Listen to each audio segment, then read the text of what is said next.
নবীগঞ্জের বাজকাসারা গ্রামে কৃষকের গাছ কর্তন, বাড়ি ঘরে হামলা, নগদ টাকা ও স্বর্ণালংকার লুট। নবীগঞ্জ উপজেলার ৬ নং কুশি ইউনিয়নের বাজকাসারা গ্রামে কৃষকের জমি থেকে গাছ কর্তন, বাড়ি ঘরে হামলা ও স্বর্ণালংকার এবং নগদ টাকা ছিনিয়ে নেওয়ার অভিযোগ উঠেছে। এ বিষয়ে এরশাদ আলী বাদী হয়ে রকিব মিয়া, তানভীর, হেলাল, বিলাল, মুহিবুর মিয়া সহ ৫ জনের নাম উল্লেখ করে ১৫-২০ জনের বিরুদ্ধে নবীগঞ্জ থানায় একটি অভিযোগ দায়ের করেন। অভিযোগের প্রেক্ষিতে এসআই আরাফাত সহ একদল পুলিশ ঘটনাস্থল পরিদর্শন করেন।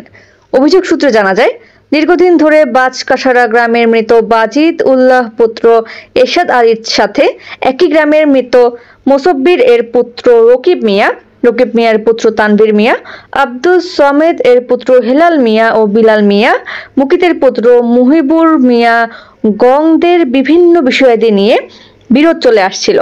এরই জের ধরে গত মঙ্গলবার সকাল 7:30টায় বাজকাসারা গ্রামের এরশাদ আলী, মারজান বেগম, রেনু বেগম, খুরশেদ আলী, রোকেয়া বেগমের ওপর অতর্কিতভাবে লোহার পাইপ সহ দেশীয় বিভিন্ন অস্ত্রশস্ত্র নিয়ে হামলা চালিয়ে গুরুতর আহত করে একই গ্রামের রকিব মিয়া, তানভীর, হেলাল, বিলাল গং।